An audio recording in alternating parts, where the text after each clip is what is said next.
Greetings and welcome to Edgy Ideas, the podcast that explores what it means to live the good life and create the good society in our disruptive age. My name is Simon Western, and I will be talking to invited guests about diverse topics, exploring social conscious and unconscious dynamics and desires.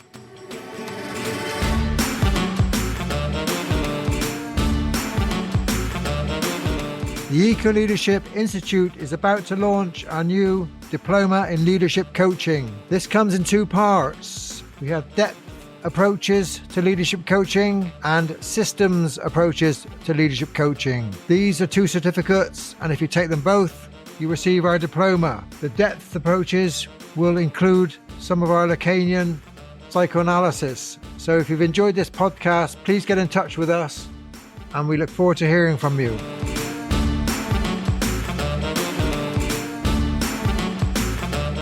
Welcome to this edition of Edgy Ideas podcast. Today's special guest is Eleanor Moore. Eleanor is part of the Ulex Project core team. Their work provides a pan-European capacity building support for social movements. Her role bridges facilitation, developing partnerships, governance, strategy, program evaluation. She is embedded in practice of distributed leadership, solidarity, economy and mutual care, a daily exploration of prefiguration, which we'll explore later. Prior to Ulex, Eleanor spent 10 years working on diverse social projects such as housing, legal and horticultural projects in the UK. These experiences, plus an immersion into critical theory in her early 20s, led to an ongoing life exploration of the connections between the personal, the interpersonal, and the social, political, and the ecological. Eleanor's also a climber, and for many years she finds respite, sanctuary and sense-making on high-exposed ledges, hanging out with lichen and vultures and connecting with the perspectives of the non-human world. Eleanor, you're very welcome to Edgy Ideas. How are you today? Thank you very much. Yeah, I'm sitting in a friend's house with better Wi-Fi connection and the sort of deep Catalan pre-Pyrenees in front of me, so it's a nice grounding for thinking about big ideas or meandering ideas. So you're living in Catalonia, in the mountains, in the Pyrenees, yeah? Yeah. It's an apt kind of space, very big, broad views and vistas, and encourages you to sort of explore nooks and crannies and wander around. So yeah, it's a very lovely place to be living and working. I've been here for about 16 years now. 16 years, yeah. So I invited you on. I mean, Edgy Ideas is trying to get different perspectives on the psychosocial and on the world and on politics. And you're kind of part of the social movement. I joked with you before that I called you an anarchist. You said, I'm not sure I wanted to use that label, but I said, but we're in that kind of space, that kind of anarchist space. So let's begin there. Kind of, your project is really, really a political one. Is that correct? Yeah, deeply.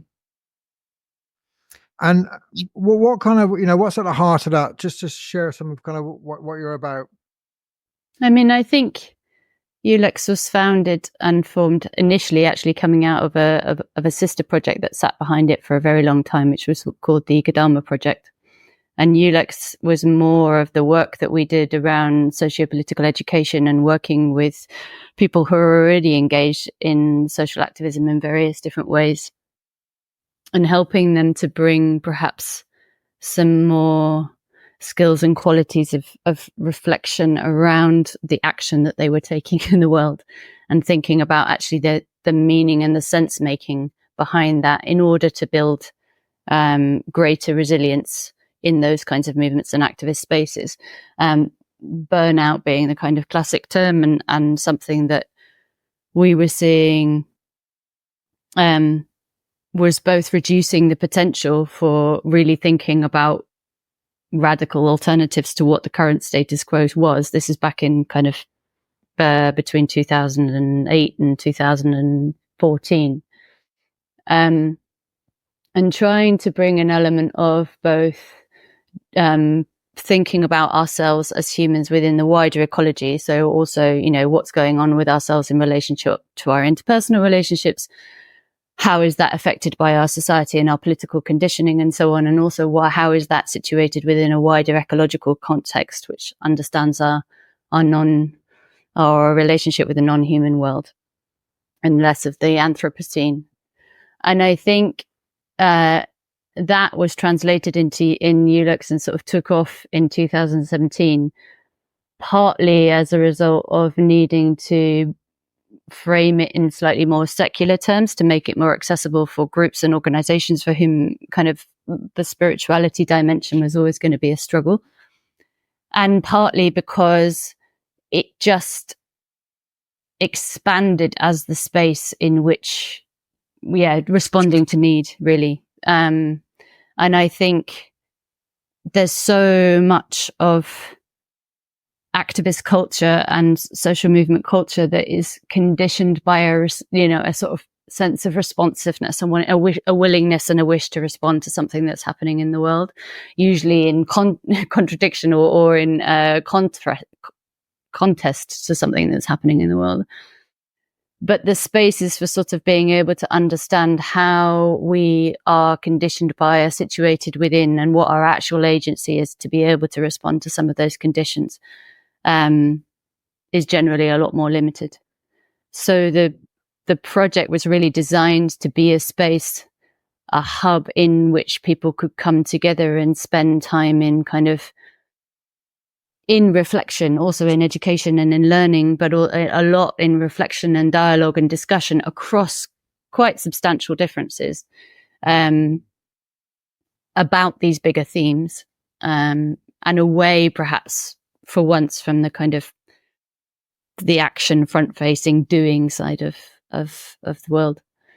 And we've learned masses. In the beginning, it became a lot about, sort of supporting people within their own individual responses to develop this sort of connection of skills and practices and qualities that can build resilience. But the definition and the sort of conception of what that actually means has grown enormously in the, many, many hours and hundreds of thousands of activists that have come through the door over the last few years. And I think it's something that's needed more than ever, for us to be able to find space and time to really get into the nuance of what it means to be alive in the world today, and to take action that takes into account the level of complexity that there is. Yeah. Can you say something about the changing nature or non-changing nature of the activists and the social movements you've been working with over that period of time, 20 years? I mean, I was a self-anointed anarchist in the 1980s, when Thatcher was around and the miners' strike was on, and I was kind of part of all that kind of movement, and I've noticed quite a big change. But I'd be very interested to hear from you kind of what changes you've seen in activism during kind of your time. Yeah, thanks. I mean, I think it's going to be different, isn't it? Because it's such a broad theme. And also, I have one perspective. That's the joy of working within a collective, like the shared experience of what is happening is defined in the collective field and not just by me. So I speak as a person rather than as a sort of a definition of what Ulex thinks, I think, in this. But my sense is that there's been a huge shift in relationship to hope. There's been a huge shift in relationship to what agency means and what action means. And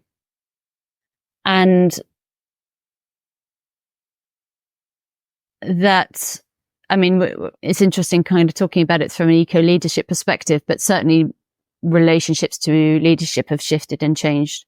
And I mean, I read your paper, I think you wrote in 2013, 2014, something like that, about autonomous leadership and the kind of emergence of that and this resistance historically amongst movements against traditional formats of leadership and understanding themselves as leaderless movements.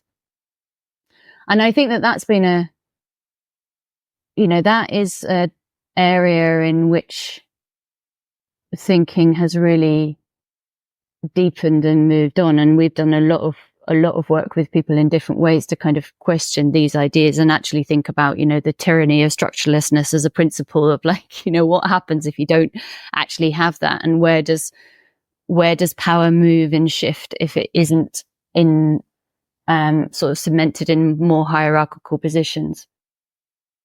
But so I think the thinking has moved on, and I don't think it's, I think people are much more open and really bringing quite a lot of critical reflection into leaderfulness, for example, as a term about thinking about, what is it actually if we get away from understanding that leadership is something that you allocate as a position in any one moment in time.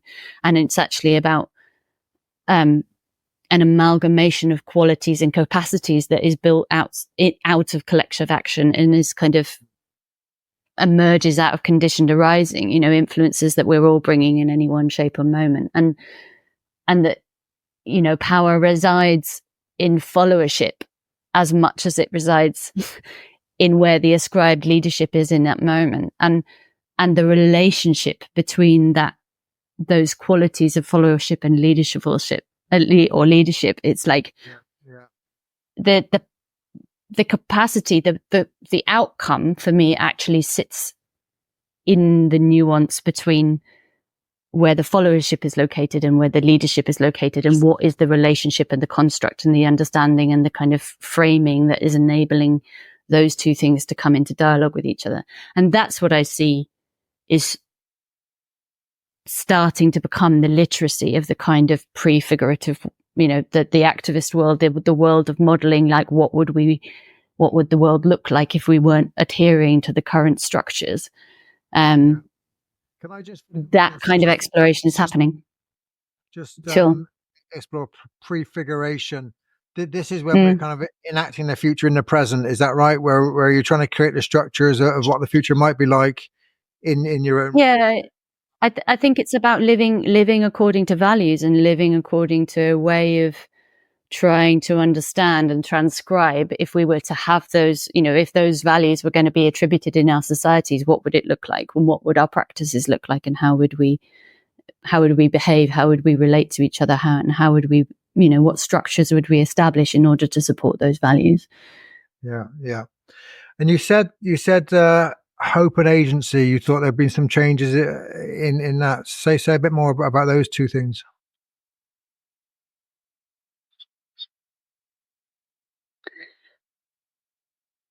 I mean, hope, again, maybe it's a personal moment, but I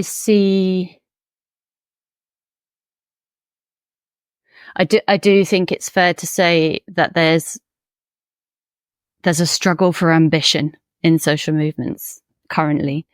And it's definitely, it's a generalization, right? There obviously are hugely ambitious projects and projects that sort of, where people really feel like, they know where they're going and they've got clear outcomes and so on. But it does feel like, and I'm not sure how much the nomenclature influences the reality and so on, but when we use words like polycrisis, it does feel like we are working in a space in which really all the work that people have done around thinking about intersectionality has kind of come to this fruition point where now we actually do see the connections between all of these challenges that we face, which is enormously helpful, but at the same time can lead to quite a significant sense of overwhelm, because I think it's hard to find direction in terms of where you put your energy in action.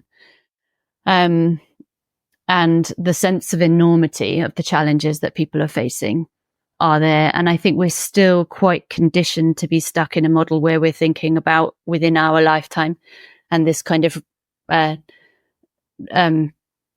action and reward, instant response, or not instant, but by instant, I mean within our lifetime. And I've sort of, for a while now, been working within this framework of it's very unlikely that I'm going to see any of the change that I want to see in the world, or very, very little in my lifetime, and the things that I have to imagine go beyond my generation, and perhaps they even go beyond the generation of my children, and it's kind of orientating oneself towards a trajectory that really is in the imaginal. And this is, I think, where the sort of expansion of prefiguration comes, but that's a really hard space to occupy.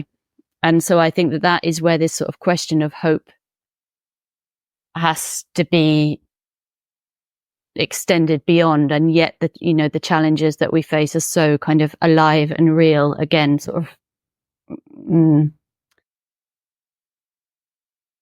the call to action feels even more pressing.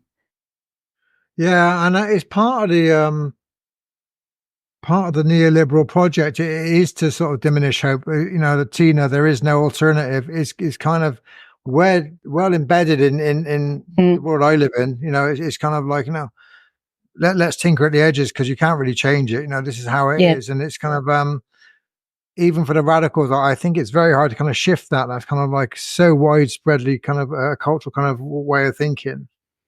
Yeah, and I think it just invades our, there's one of the things that we try to do when we're running residential trainings and courses, which might be 8 days, 10 days, 15 days, is to sort of try to encourage this space of disconnecting from the digital world. And obviously that's super hard for some people to do for a whole bunch of reasons, and that's okay. It's not a hard and fast rule that this has to happen like this. But the encouraging of a space of being able to relate and engage and connect with themes and ideas and natural spaces and people and relationship in a way that sort of just draws things out a little bit more than the short-term interactions that we're so used to being able to have. And I think that a lot of that comes from mobile technology. And I think there's something in the speeding up that is also reinforcing the Tina reality, because it just comes into so much of our lives, our entire existence. It feels kind of is somehow connected to our phone. And the space for prefiguration and the space for the imaginal, for me, it seems quite hard to be able to do that in an online context. And yet to be able to connect and to be able to influence and to be able to utilize our agency, especially in a transnational context these days, it's like it's all digital. So there are some tricky nuances to sort of be able to fugitive equilibrium. I was thinking about what you were saying, like right at the beginning, and then later you talked about spirituality, and then you moved on to the idea that you really have to think not instantly, beyond your own lifetime. And the word transcendence came to mind, and spirituality interests me a lot, and I spend time in Benedictine monasteries quite, not frequently, but a couple of times a year if I can. It's a place for me, and they are the most radical kind of countercultural places I go to, really, because they're the people who kind of they live in a transcendent place. They say their kind of prayers, and they pray for monks who died in 1373, and they kind of have this connection to their, like, as if it's today. They pray for one today, and for Father William, who died in such and such, and then they're kind of and their lives are kind of they take the vow of stability, so they never move, so they're not dashing around everywhere, and it's like, it's a counterpunctual kind of place, which I need to kind of like give me some other kind of identity to the one I've got in this kind of digital world we live in. And I'm wondering kind of how that plays out for you, really, in your work, that kind of spiritual transcendent kind of perspective, personally, not on behalf of Ulex. I mean, I think my background is more, or my spiritual background, I mean, I grew up in an agnostic family and didn't kind of have that as roots from childhood particularly at all, although, definitely a family of thinkers. But I became influenced by Buddhism and the Dharma fairly, like in my mid-20s, and progressively so. And as I say, it was sort of one of the roots of the Dharma Project originally. And I think, I don't consider myself to be a Buddhist or a Dharma scholar in any particular sort of strongly held identity, or indeed in my level of practice. But I think I did find something deeply reassuring in kind of letting go of the the conceit of the individual, perhaps in a way, and the sort of sense of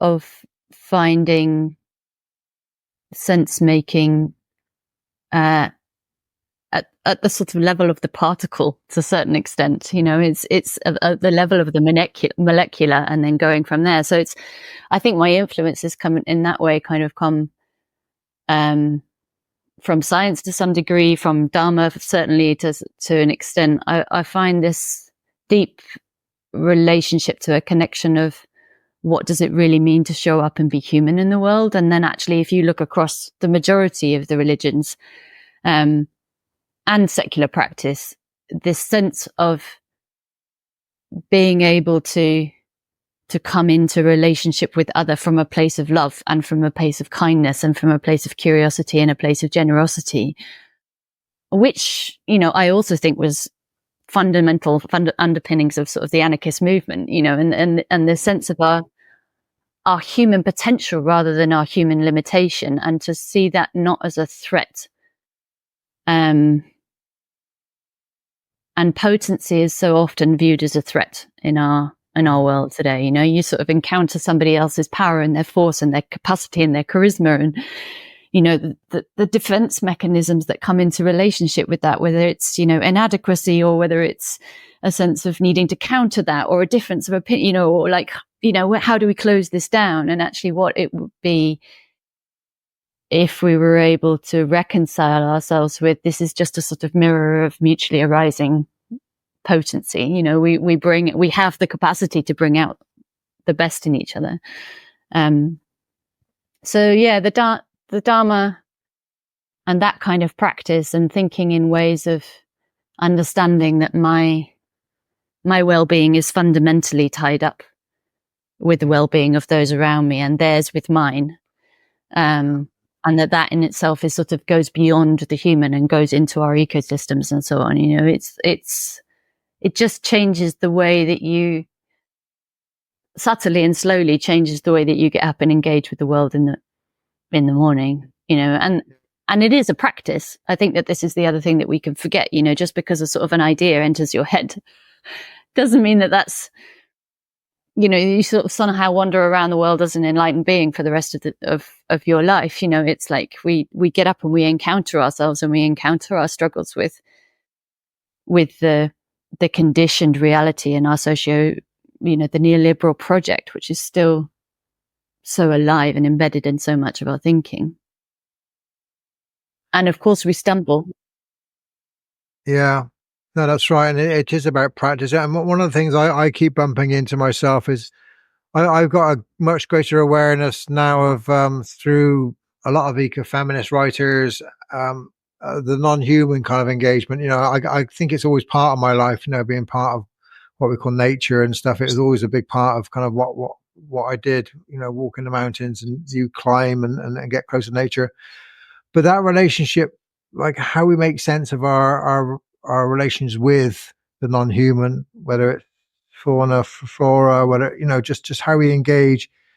And once you kind of start changing your way of being with nature and with the environment, that's also a practice I'm kind of discovering is becoming increasingly important. And you decenter individualism, and you decenter the human as the kind of the top of the kind of pyramid, Yeah, absolutely. I mean, I feel like I've kind of learned more about, or perhaps it's because it's also a place where I think about politics and society and what's going on in life from such a sort of different lens, and also with the lens of like, okay, I need to make sure that I have done my knot properly, and kind of hanging off 3 points of protection here, and there's a 300-meter drop below me. So I've got to. Part of your brain is kind of very zoomed in on the present, which allows this space, I think, for the rest to percolate and deepen and kind of thoughts to drop in. But there's something about being outside and really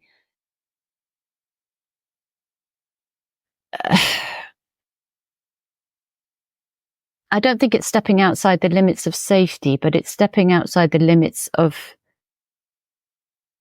life being so comfortable that you don't have to think. And you're out in the mountains and in these kinds of contexts. And for me, there's so much of this relationship to leadership. I learned more about my relationship with leadership through my connection with climbing than anywhere else, I think, because you have this relationship, you go out two people, and there's this idea that, the terminology of climbing is all about, leading. You're the one that's the first one to go and place your equipment or place your gear and take the ropes first and then bring another person behind you. That's the idea of leading in climbing.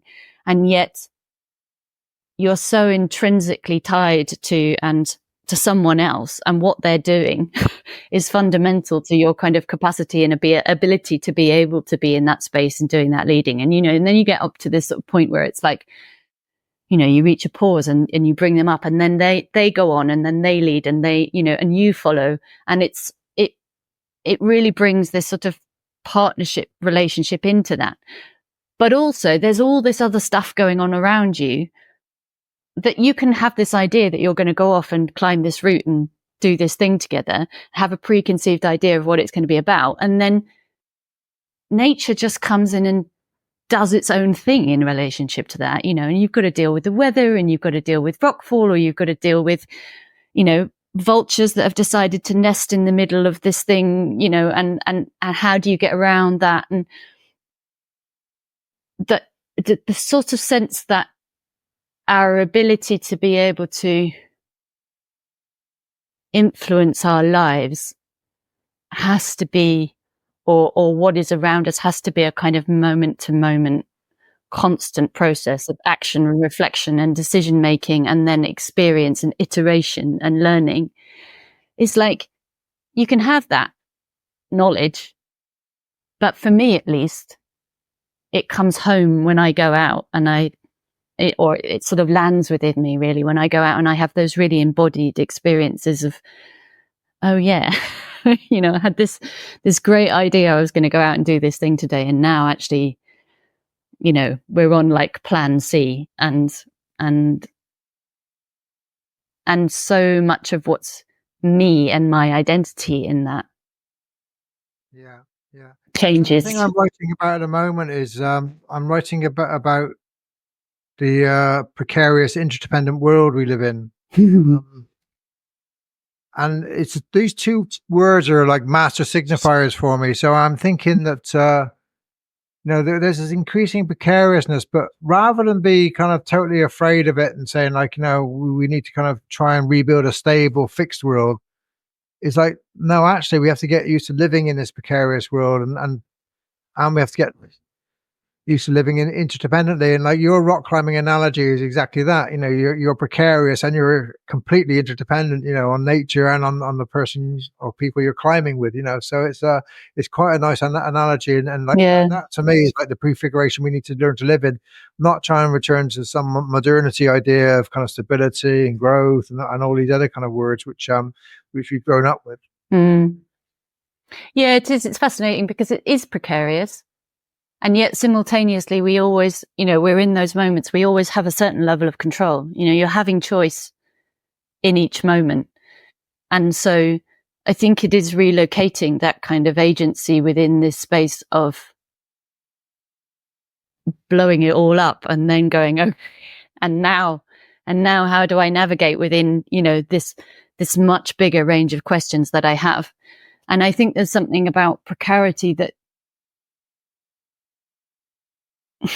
it's so necessary and important to understand this sort of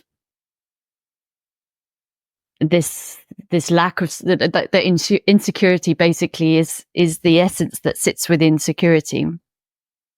There is no security in security, and yet we also have to work with confidence, and a sense of belonging. And I think our habitual responses to precarity are understandably ones that sort of lead us to close down and hold on tight to certain things. And in the world of identity politics and so on, that space is quite difficult.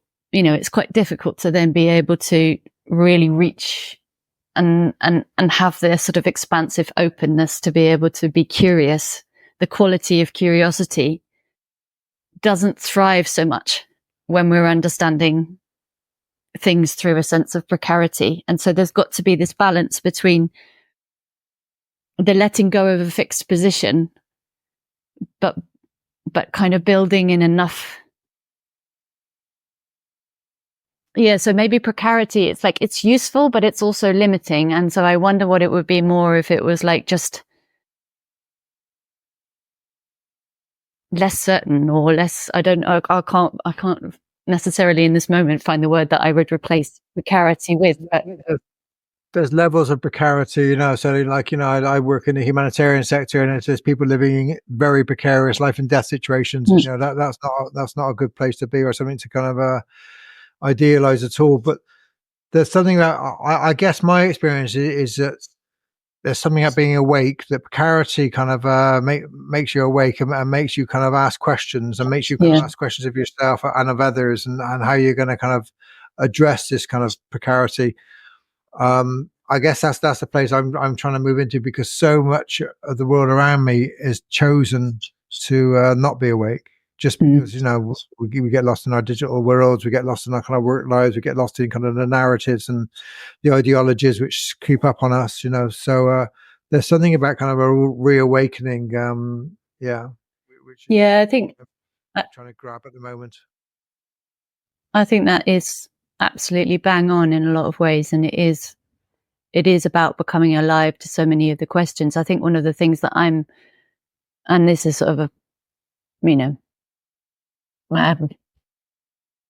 personal musing that I've been going around in quite a while, is this sense of, okay, so, but when you really do open up, how do you then still kind of come back to a point of setting intention and direction? And this is one of my real core questions when we come into sort of thinking about this in terms of leadership, is it feels like so much of leadership could do with bringing this more kind of questioning, reflecting, I don't know, the power of the leader that doesn't know, and what that can bring in terms of connecting to a wider ecosystem of influence and knowledge, and really being able to develop useful feedback systems and stuff. I do think I don't know as a leadership quality is like massively underrated. And yet there's still something in this tension between then being able to settle in the good enough and settle in the kind of, and still at the basis principle, there's a guiding value, or there's a guiding line that helps us to find this kinds of points of direction and influence. Because, and this is, I think, where, the transition from Ikadama to Ulex was very interesting at that sort of moment of our history, was that we'd been working with a lot of people who were kind of coming into a more political engagement through the world of, but from a sense of perspective of doing this inner work and asking inner questions. And we were also working with people who'd been doing a lot of outward facing stuff and hadn't quite, done so much of the inner reflection. And something that got mirrored and influenced by Miles Horton, who set up the Highlander Institute and was a contemporary of Paulo Freire in the States, and sort of really amazing prefigurative project of its own, used to talk about this sort of sense of just doing the inner work. It's not enough, and you've got to find this sense of relationship towards the external. And I think that this is really the delicate equilibrium in these questions of how much time do we spend in opening up and in this deeper reflection, and how much do we actually then need to sort of still be able to take those decisive steps and hold a line, and give direction to something. And I think that is something that social movements and the political left in general is struggling with at the moment. It's very hard to bring nuance and real depth of thought into a cultural and political climate that's looking for sound bites and quick answers and a 3-minute attention span. And yet we need to be able to find ways, which clearly I'm not emulating right now, to sort of settle these thoughts into something tangible that people can hold on to and find meaning and find reconnection and find value with, because otherwise it's very understandable that with the level of precarity and the level of threat that people experience in their day-to-day lives, and the combination of the climate crisis, the economic realities, and in Europe these days, the sort of ongoing wider existential or less existential threats of war and separation. I do think this sort of sense of people turning in towards a protection of self is a very understandable response and reality, and it's like, it's very difficult times to be asking ourselves to there's definitely go a retreat. beyond. I mean, and it can be a retreat into sort of manic kind of action, or it can be a retreat into kind of a narcissistic self. But there's also like an ideological kind of move where like even the well, especially the kind of so-called liberal progressives, the kind of the identity kind of movement where we turn into a very conformist group. Like, you're allowed to say this and you're not allowed to say that, and you hesitate before you speak in case you kind of stumble upon the wrong word and you're kind of thrown out of the community. There's a kind of a self-imposed sort of prison in the mind going on as well, which is like that there's a radicalism which needs to be recovered, I think, and the capacity to stay with the trouble, as Haraway says, to think we must think. It's like, these spaces are absolutely kind of vital, I think, and they need recovering. Yeah, absolutely. And yet it's a hard thing to do, and I think especially from groups of people who come together and their sort of shared common purpose is towards supporting something that goes beyond themselves, that has a sort of value base and a willingness to try to do good in the world. Yeah. To arrive at a position, you're basically, I think many people are working with the fundamental of do no harm, and then you come into relationships, and particularly around these grappling with unpacking these really difficult kind of questions of what it means to live in a post-colonial existence, and with class repression and with race repression and so on and so forth. It's like, and so many identities that have been marginalized and oppressed for so long, needing to find this place of empowerment and communicating that message that it's really not okay, and quite strongly. If you're also coming from a perspective where you have a lot of good intention, perhaps you have quite a lot of privilege within that, and you're also coming with a do no harm, in the response to be able to hear the kind of challenge, I think silence is often the kind of, I don't want to make it worse, but in doing that, we lose our capacities to be really able to unpack, but actually what is this conditioning that is conditioning us all? We are all influenced and shaped by oppressive forces and structures, whether or not we might be the subject group that is supposed to be benefiting from that, Sure. Race is, the concept of race limits me as a white person as well. It inevitably provides me with a huge amount of privilege and a huge amount of benefits. And, I am myself having to do a daily journey of, what does that mean? And in what ways am I replicating or perpetuating those kinds of situations of oppression through my own conditioning? But also understanding that in the lens where I can reflect on how is this situation also limiting me. I think it helps us to move away from saviorist behavioral patterns or forms of thinking that can actually cause more harm than they do good. And then that's all to say that, you cannot you cannot, as a white person, forefront your experience of race as the main point of conversation in the room. It's like, of course not. And yet I wish we could all kind of find the courage and the resources to be able to sort of move towards the space of continuing the dialogue beyond just naming the thing that's difficult. And that I think is something that's, and that our, and doing that through the realms of technology, for me, just seems to be setting ourselves up for disaster. The kinds of conversations that you need to have face to face. And yeah, absolutely.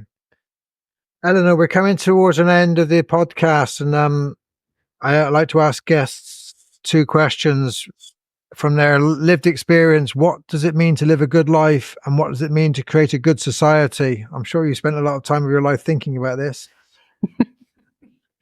Yeah, I was thinking it's the very, very what's good, is my sort of starting response to that. I don't know if you know the book by David Engelman, Some 40 Tales of the Afterlife, but he tells these brilliant short stories. It's worth a read. Brilliant short stories of like imaginings of the afterlife. Each is about 3 pages long. And one of them is that you die and then you go back and you live your life with exactly the same content, but it's organized according to the kind of activity that you were doing. So you spend like 3.5 days on the toilet and, and then like 4.5 years tying your shoelaces and 3 years sort of, doing the same commute to work. And it says something about like, 64 seconds of unrestrained joy and things like that, and it just, for me, that really made me think about when we think about what's going to be a good life, like when we leave behind, what are you going to relive in a really long space of time? What am I going to spend 3 days doing? Wearing uncomfortable climbing shoes is definitely going to be one of them. But for me, it's about gratitude practice, humility, getting up each day and recognizing the incredible privileges and freedoms that we have for those of us that have them, rather than berating all of the things that we don't. And it's an easy thing to forget, and we all get kind of tied up with the small things. But I think that old adage about living each day as if it was going to be your last, not in a hedonistic way, but in a way that helps you remember to connect with what you've got, and then laugh about life and not take it too seriously. I have a wonderful physiotherapist who says to me things like, you need to do everything in life with, like, take seriously everything you're doing. It's really, really serious. It's really, really important, but do not ever take yourself seriously within that. And there's something in that I think is a lesson to us all. And for a good society, I mean, more is less is a cliche. I think we need to sort of turn it round, or less is more is the cliche. And if we turn it round to more is less, maybe I think something about less is more help. In a world where we feel like we're living with so much scarcity, framing it as less is more, I think people just push it away. Being able to understand that you can actually have more by really being able to live quite simply would probably do us all some good. I think you're right. Good. Lovely talking with you, Eleanor. Thank you so much. Likewise. Thank you. Thank you for the time.